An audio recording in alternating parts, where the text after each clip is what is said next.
Hi class, so here, welcome to this intro video for lesson 9.2. And here now we've reviewed the Bill of Rights amendments 1 through 7, 8, but primarily amendments 1, 4, and 5, right? We're going to emphasize amendments 1, 4, and 5. Here is to basically practice and see how the Bill of Rights sort of gets played out in politics in our time. And we're looking at the war on terror, which started after 9/11, the 9/11 attacks. And the first thing is reading an interesting article by Patricia Williams, this Dangerous Patriots game, where she wrote it right after the 9/11 attacks. And her point is that this war against terrorism is a new type of a war. And for us, the important thing is, if we click on the article, is to understand what's different about the war against international terrorism as opposed to, sorry, let me just get rid of this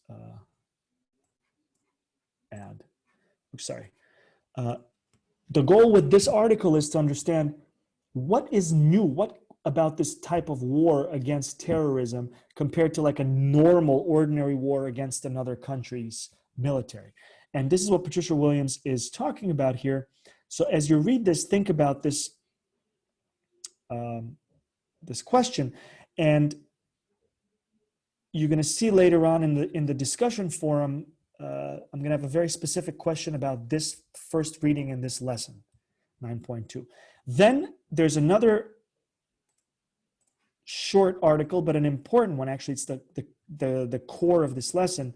Here's the Patriot Act. Its most important parts described in a nice summary form. What is the Patriot Act?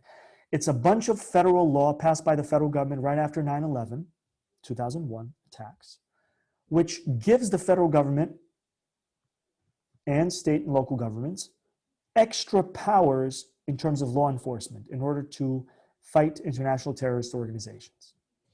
And specifically, it allows the government to do certain things that it couldn't do before the Patriot Act was passed. And these things are connected to the First, Fourth, and Fifth Amendments. So for example, read and study this. Here in this box, in these boxes you have in red, the name of a part of the Patriot Act, its description, pro and cons. So for example, I'm asking you to study these and know what, for example, roving wiretaps means.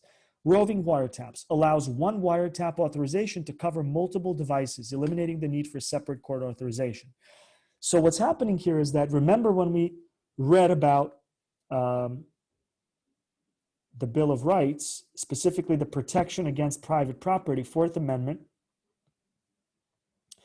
the idea is that the government is not allowed to search your property without a warrant.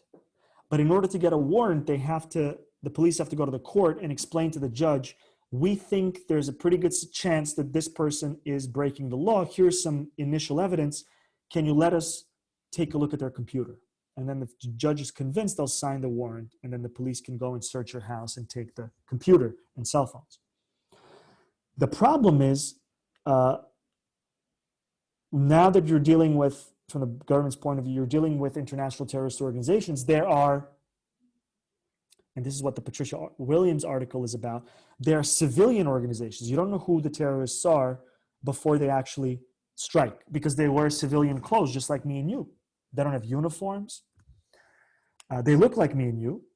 So the government is arguing here, saying, listen, we need to be able to eavesdrop, wiretap, eavesdrop on potential terrorist suspects' cell phone conversations very quickly, because remember, today, it's very easy for somebody to get a cell phone and then to throw it out and get another cell phone 2 hours later, and then to throw it out and get another cell phone a day later, changing the numbers. So in one day, I could have 3 different cell phone numbers.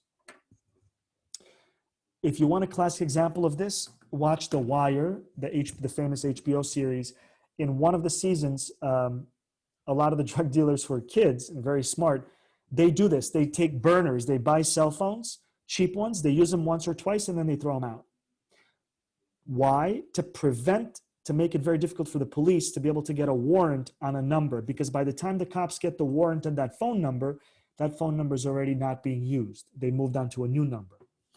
So to defeat that, federal government is basically saying, now, if you're interested in what Artinian is saying, or who Artinian is talking to, because let's say Artinian is the suspect, we don't care what Artinian's phone number is.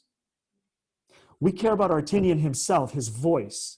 So any phone that uses his voice, for example, we want to be able to listen to. And the Patriot Act roving wiretap provision allows that. It allows one wiretap authorization, one wiretap warrant order, to cover multiple cell phones that a suspect might be using.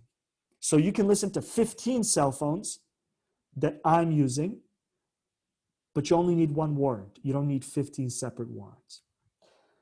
So the pro position here is that the government says the roving wiretaps are needed to deal with technologically sophisticated terrorists. A lot of Americans were against this still, right? Because it could violate people's privacy rights. It might make it very easy for the government to eavesdrop on conversations of random people for whom they don't have the right to listen to their conversations, that it was said, violating the Fourth Amendment. Okay, so, okay. Another one is, a good one is sneak and peek warrants. Allows warrants which let authorities search a home or business without immediately notifying the target. So in other words, until now, again, Fourth Amendment, in order to search my house, not only do you need a warrant, but the police also have to make sure that I'm in the house or somebody's present in the house before they search the house. You're not allowed to search somebody's house in secret. The police are not supposed to search somebody's house that's empty. So the police come in, they open the door and they search and then they leave. No, somebody's supposed to be there in order to prevent potential obvious abuses, planting of evidence by the cops and so on and so forth. Well, the sneak and peek warrant, look at the name. You sneak, a look, and then you peek, and then you leave. Allows secret searches of suspects' homes. They allow the police to search an apartment with a warrant, but without the person being in, or without anybody being in that apartment. They're allowed to search an empty apartment of a suspect. And again, this pushes against the Fourth Amendment, and it creates an interesting legal battle, which shows how the Bill of Rights can be violated by the government in times of war. Okay, so I'm just asking you to be clear on this. This is the point of the lesson to understand. So you could use any of these: foreign intelligence wiretap searches, information sharing, but the easiest to understand are roving wiretaps and sneak and peek. Okay? And then we move on to the discussion board for this. Oops, I guess I didn't link this. Let's see. Let's see if there's an easy way for me to. I haven't really uploaded the page yet, so let me get it for you for the purposes of this intro video to go over the questions. Okay, posts. Just bear with me. Here it is.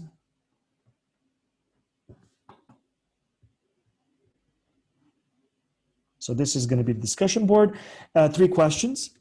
Patricia Williams writes in her essay that the war on terror is a new type of a war. What type of a war is it? And here, the key passage I'm asking you to look at is, let's see. Let's see if I can find it real quick here.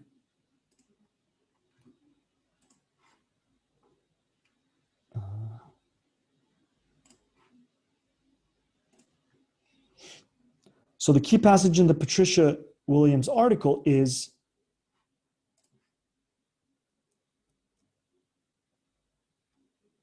right here.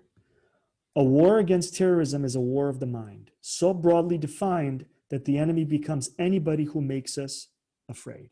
So in other words, the problem here is that the war against terrorism is a war against the civilian enemy. A terrorist is a civilian who belongs to some kind of a political organization that uses physical violent force in order to achieve its means, but it's a civilian organization. It's not a military organization. They're not part of any governments. So a terrorist can be anyone and anywhere. And that's what creates the special difficulty after 9/11 from the point of view of the government, to try to who these people are. How do you find these people if they're civilians? It could be anybody. It's a battle of the mind. If you see something, say something, right? Says the subway. Showing that anybody can be a suspect. We should keep our eyes out open and look for I guess suspicious behavior or whatever, because this is a battle of the mind. Who is the enemy? It's not clear. Anybody can be the enemy. The problem is, Patricia William implies, the problem is you can end up fighting this war forever. How do you know you've won? If you're fighting a normal war, conventional war against the military of another government, you can take over their country. You can take over their capital. They can surrender, just like the Japanese government did at the end of World War II to the United States. How do you know you've won a war against a terrorist organization? It's not as easy. So the problem here is this war can be used as an excuse by the government, if they choose to do that, Patricia Williams is saying, to keep a war going forever. They're just going to keep saying, well, we didn't win. We didn't win. How do we know we won? Right? So it's kind of a dangerous situation to be in. 2, in what ways does the roving wiretaps of the Patriot Act seem to violate the Bill of Rights? So I just went over this earlier in this video, and I'm asking you to think about this and be clear, right? Think about what a wiretap is and how is that different from a roving wiretap? Which amendment seems to be violated? Same thing with sneak and peek warrants. Again, these are straightforward questions, but they're important to understand. Okay, so and on the exam, you're going to see these questions. So let's practice them, and then once you do the discussion forum, I will summarize the answers to these questions again in my summary video for module 9. Okay, see you later.